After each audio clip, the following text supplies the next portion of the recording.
from verse 1 to 3. So now faith is what? The substance of things hoped for, the evidence of things what? Not seen.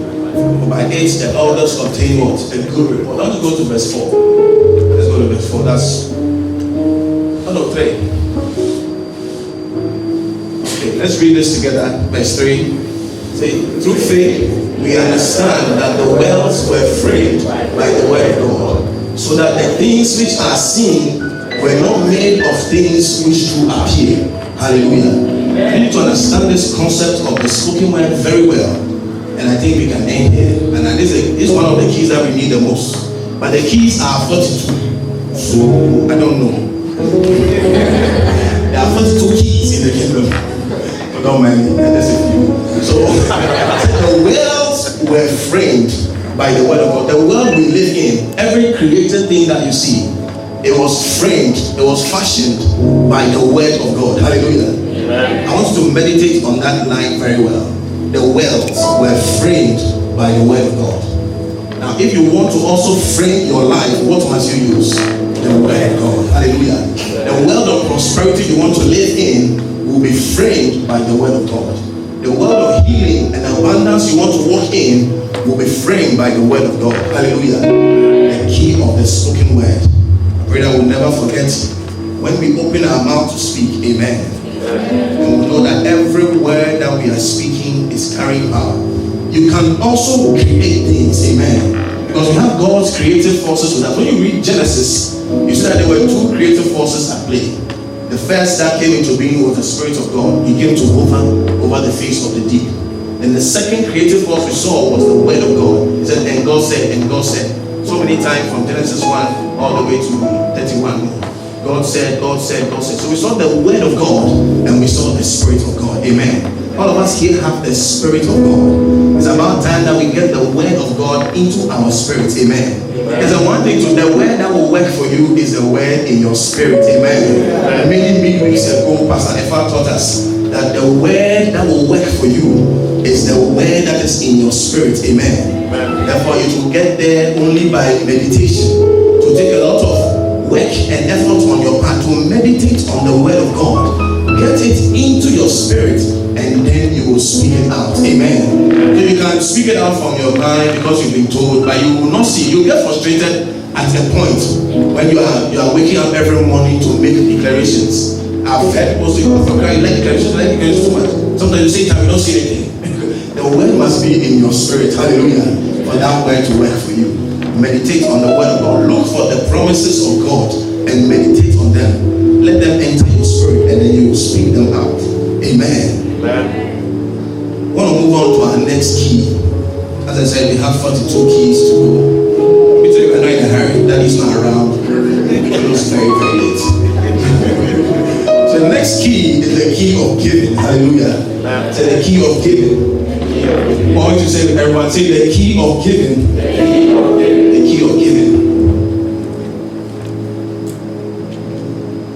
Now, giving is one of the most outstanding keys that can unlock the realm of God's abundance to you. Many of us will not hit certain realms of God's provision because we are stingy.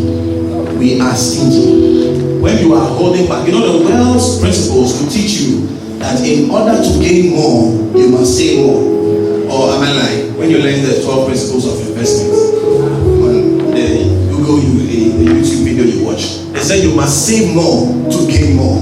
You must keep, you must retain, you must receive in order to build up. Because it doesn't make sense when you are just giving out, and we say that is the way by which you receive. But that is God's principle. Hallelujah. God's prescribed principle into your day of abundance is for you to be a crazy giver. Hallelujah. It's for you to be a crazy giver. The key of giving. Let's look at Luke 6:38. It's one of our most popular verses on giving. I want us to read it together and then we'll just see something there quickly. Pastor Della has preached a sermon on money. You can go and get the tapes on that as well. He spoke a lot about giving, about different types of offerings, about seeds and all that. So when you go back, you can just go and have a look at that. Luke 6:38. Let's read it together. Okay, let's all start together. Okay, 1, 2, go. Give, and it shall be given unto you. Good measure, pressed down, shaken together, and running over, shall men give into your bosom. For with the same measure. Please give us the NLT. I repent. So let's read it to the NLT. Alright, let's take it again. Give and you will receive. Your gift will return to you in full press down, shaking together to make room for more, running over and poured into your lap. The amount you give will determine the amount you get back. NLT is very powerful. Now I'm repenting small. So the amount which you met with God shall also be met with you. That's the King James. Now you see here the Bible says that He will cause men. Let's go back to the King James. It says He will cause men to give unto you. God can cause people to bless you. Hallelujah. When you understand or you possess the key of giving, God can cause men to give unto you. Amen. There's something that Michael has been saying in the room all the time.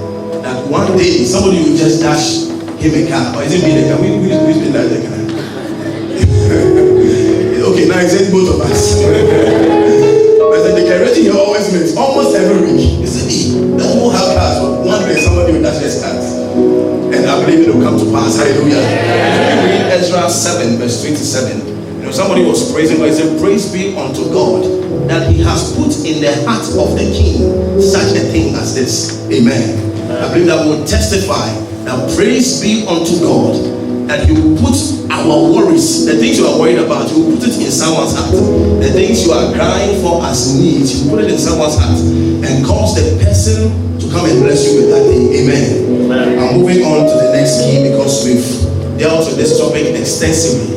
The key of giving. So long as you are stingy, you will never enter certain realms of God's prosperity. There is some healings that you've been praying about that you just need to sow a seed about those things. Hallelujah.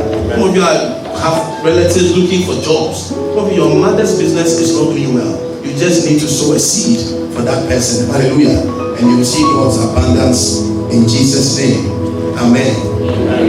First, you must give unto God and you must give unto His people. Amen. Some of you, you don't know who to give to. Maybe you think, if I say giving, you think of just maybe the beggars on the road. But the first place you must give is give unto God. Hallelujah. And when you are giving unto God, God will not come and stand here and collect offering or seed or raise funds from you. You give to God by giving to His people. Hallelujah. You must give for the furtherance of the work of God. Amen. When you read Proverbs 3, verse 9 down, it says, honor the Lord with your substance and with the first fruits of all thine increase. So shall thy barns, so shall thy storehouses, okay, so shall thy barns be filled with plenty, and thy presses, that is the wine press, burst forth with new wine. Hallelujah. When you honor the Lord with your substance, you cause increase and abundance to be your portion. In the name of Jesus. Amen. Okay. I want to move on to our next key. Talking about keys of divine blessing. Our next key is prayer and fasting. Hallelujah. Somebody say prayer and fasting. Prayer and fasting. As I said, some of these things, they are not new to us. We know them. Hallelujah. But we just need more understanding into them and then be put into remembrance of these things. Amen. When you read Hebrews chapter 2 verse 1, it said, therefore let us give the more earnest heed to the things which you have heard, lest they slip. You can easily forget that the key to your breakthrough is giving, and you will struggle in life for years. You will be in church all the while, but you will never figure out that the key to that breakthrough is just giving, or the key is to just release a word. You understand? So let us give the more energy to these things, that we do not let them slip at any time. I want to move on to the next key, prayer and fasting. Please project the scripture, Matthew 6:17 for us. Jesus here was talking about what He is prescribing as an appropriate fast. It says, but thou, when thou fastest, anoint thy head and wash thy face. Hallelujah. It says, when thou fastest. That's why I want in the verse. If you can chop off the others, I'll be okay. But I want to look at the first line. It says, when thou fasted. Amen. Jesus gave a very interesting speech when he was with his disciples once. Somebody was wondering why they were eating all the time. Somebody was very worried that, Master, why are your people eating? The disciples of John the Baptist, they are slim. They are fasting. But your people just seem to be putting on. Hallelujah. And Jesus told the person something. He said that for now, he is with them. Hallelujah. But the days shall come when he shall be taken away. And then they shall fast. Hallelujah. I came to announce to you that day started more than 2,000 years ago. The day Jesus proclaimed that for now he's with them. So they don't really need to fast. Let them eat. When they are walking by like a mix, they just bring some of the mix and chop. I don't know how they were eating, but people were complaining that the people were eating too much. When they get to the market, they are preaching the word and they see bread and then they buy. Michael showed me a video of Jesus' story. Okay, I've said anything so. Where he was breaking bread and the bread was big. It was bigger than the king's bread. You understand? So I don't know how they were doing it, but Jesus said that the time is coming when he shall be taken away, and then they shall fast. Amen. These are the days of fasting. Hallelujah. If all your fast is limited to corporate fast, church fast, then you are not fasting enough. Hallelujah. You should, if you are fasting enough, let me give you a measure, a standard to follow. You should be able to fast at least an equivalent amount of hours and days that the church is fasting. You understand? So if in a year the church has fasted for a total of 60 days, your personal fast should not be anything less than 60 days. Amen. That is the standard you must give yourself. Because some of us, all our fasting is either you are doing some weight loss plan, so because of that you are just having yourself. Beloved, weight loss plan is not easy. don't get there before you get looking through my stuff and I still have some size 15 shirts. Anyway, my size is 16. In case you want to buy me again, size 16. If you buy 50, I'll give it out. So I've seen how progressive they have moved from 14 and a half, 15 and a half, and now 16. And sometimes if the 16 is slim fit, you will feel like you are pure water. It's not funny at all. Don't get there. You will say, oh, in the beginning you'll say, oh, you're fine, oh, you're fine. Like, oh, when is coming? I say, oh, when you're fine, oh, you're fresh. Then at the point, say, hey, we're full soon. Make sure that you know the same one giving you fans as you are giving it. The same one to tell you that, hey, we're full soon. But then them for tower crowd and those things. So losing weight is hard. Amen. Some of us, when we are fasting, you are gaining weight. I was very depressed after the last 14-day fast. I started at 88, and at the end of the fast, I was 86 point something. I told you 85. That I've come down. I removed 1.5 from it. Amen. But the key of prayer and fasting is a time-tested key. Hallelujah. You can never be stranded behind any door in life when you engage in the force of prayer and fasting. Hallelujah. There is no door in this life that can hold you or prevent you from going to your next level until you fast. Amen. You can look at fasting from two levels. Amen. You can have a proclaimed fast, which is what we do in church when the pastor says, let us fast. Hallelujah. Amen. In the scripture you find a couple of examples of proclaimed fast. When you read Ezra chapter 8 verse 21, when Daddy Fire projects that scripture, you know we are going to fast. And I proclaim a fast by the river was Ahava, that would afflict our souls, blah, blah, blah, blah, to seek him. Amen. So we have proclaimed fast. Ezra 8:21. When you go to 2 Chronicles 20 verse 3 as well, it's a very popular story of King Jehoshaphat. The Bible, those who went to Sunday school, they know him.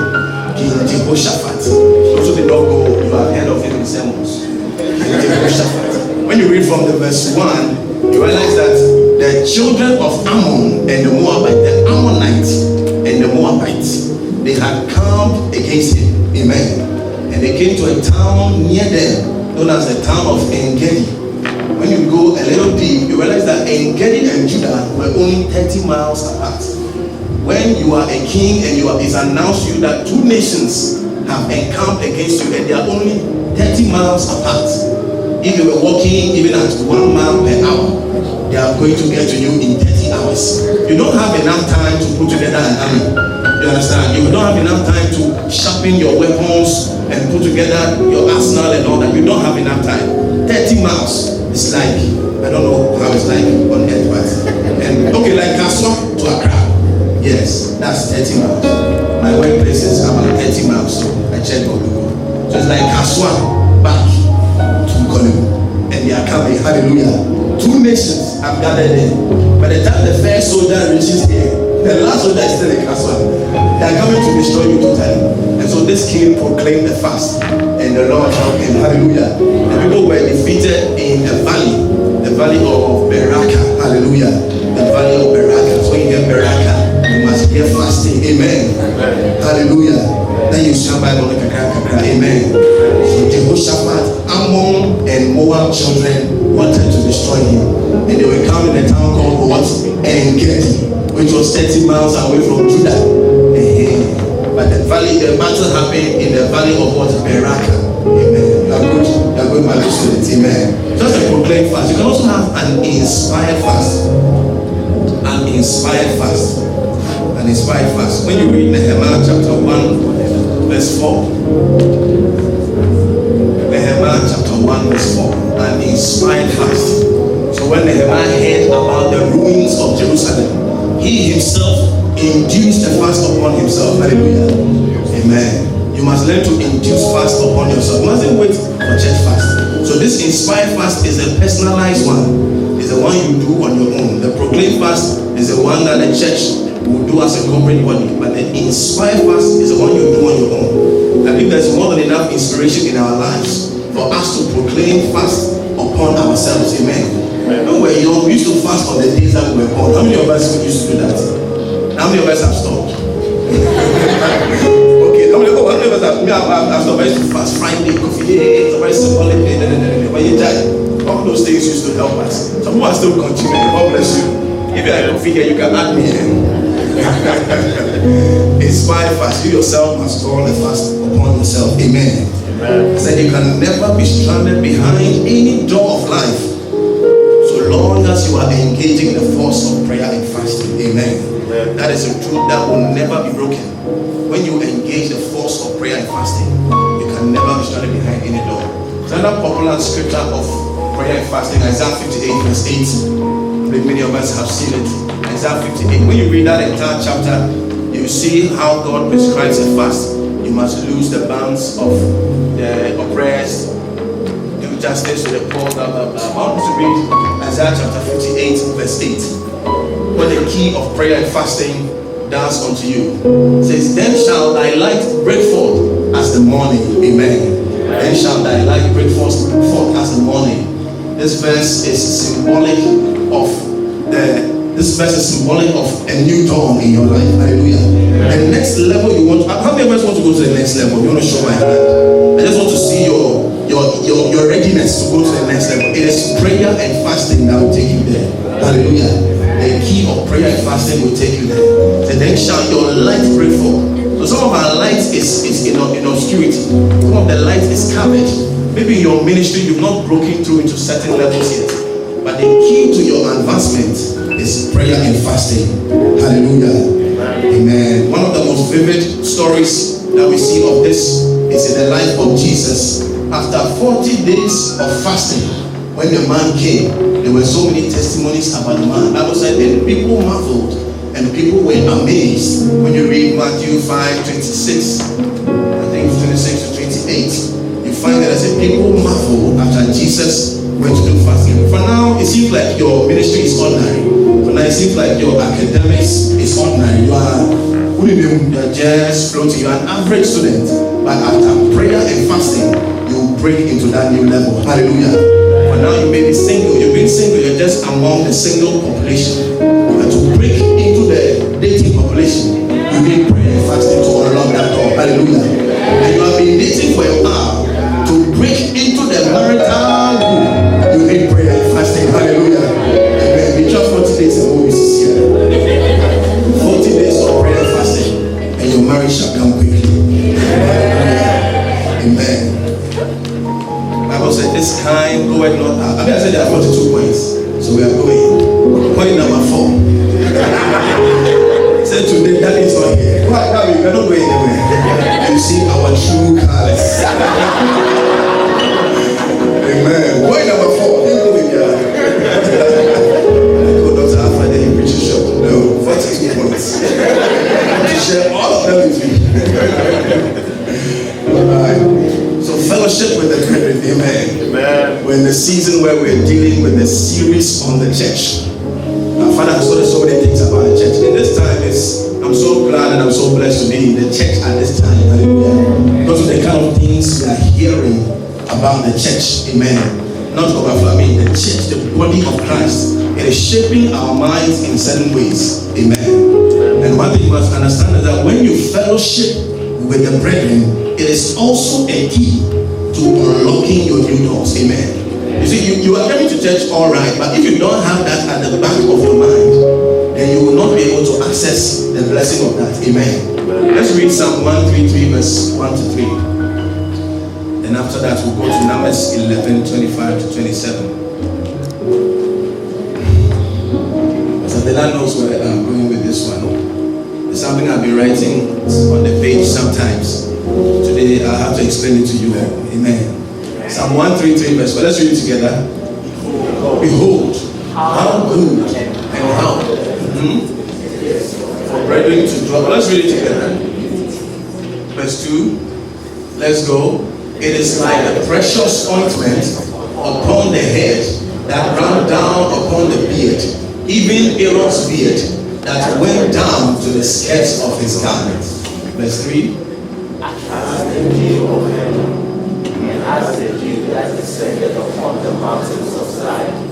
For there the Lord commanded the blessing, even life forevermore. Hallelujah. The beginning said, behold. Because if you don't open your eyes, you may not see it. Amen. You have to behold. You have to be told to look a little more intently. That it is very good when brethren dwell together in unity. When we meet each other like this with a unified purpose.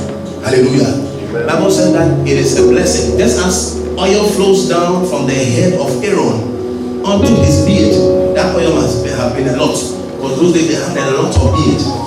So for oil to flow down the head, soak the plenty beard, soak his garments. They used to wear plenty clothing. And then soak to these wear skirts, to the hem of the skirt. Assuming the head was separated from the body, that oil will never reach the skin. Maybe you are at the skirt. Maybe that's where you are in the church. There's everybody somewhere. Amen. It doesn't mean that if you are closer to the head, it's better because in case the oil is not enough. But then, as the oil used to drip from the head of Aaron, a big kind of watching. And to go all the way down to soak his clothes to the hem of his skirt so that every part of him was covered in oil. That is how when we come together in unity, we are able to tap into the presence of the Lord. Amen. Our head is Christ. And Christ we know is the man of unlimited oil. Oil here is symbolizing all that we need. Amen. Because we're talking about the high priest, we could not use any other thing than oil. Amen. So the high priest, he needs the oil to function. So I don't know what you need to function. If it's intelligence, maybe you are going to be in your class. When you connect with the body, Jesus being the embodiment of all wisdom and knowledge, that thing flows down onto you and it touches everywhere. Hallelujah. When you are poor and you just come to church, just keep coming. Just keep coming. That rich is, I'm not, if I say here, you are taking up 35, maybe you are rating that, hey, the richest member, go to the past, maybe that's a, but no, the head here is Christ. Hallelujah. And that Christ is the fullness of the Godhead dwells in him bodily. All the things that comprise God, I don't even know how to describe it. Amen. Everything you ever require in this life is found in him. So long as you are connected to the body, so you must be connected. Amen. That oil will touch you. Amen. So you must keep coming. You must keep coming. And the closer you are to the head, the better for you. the closer you are to the head, that's a symbol for another day. Amen. But connect with the body of Christ. Amen. And something I've been writing on the page, I've been writing that it is tribal. How many of you have seen it before? Yes, I write it is tribal. I put it in gold. Somebody saw me and say, hey, why? Does it mean that it is an Ayimbe church or a Gan church or an Asian tribal? What do you mean by it is tribal? So let's look at Numbers 11:25. Numbers 11:25 to 27. This happened in the time of Moses.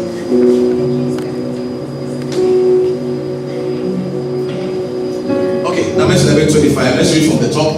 And the Lord came down in a cloud and spake unto him, and took of the spirit that was upon him, and gave it unto the 70 elders.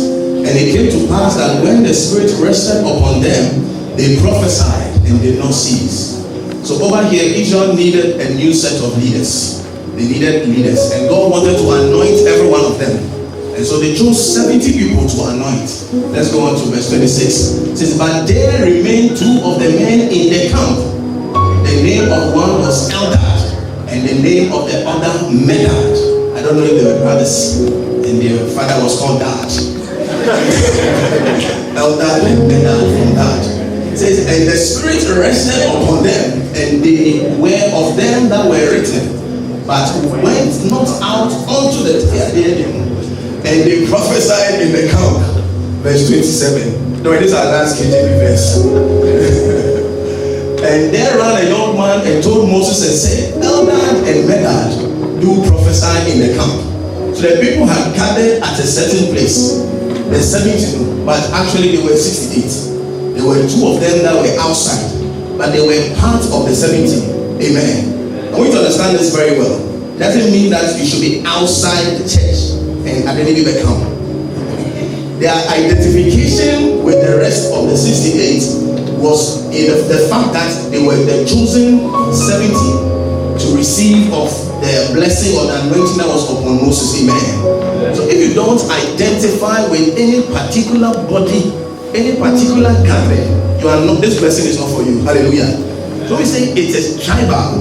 Even in your absence, let's say you're on the ward, you couldn't come to church, you couldn't come for prayer meeting. There are some blessings that will rest upon you just because you are an overflow member. You understand?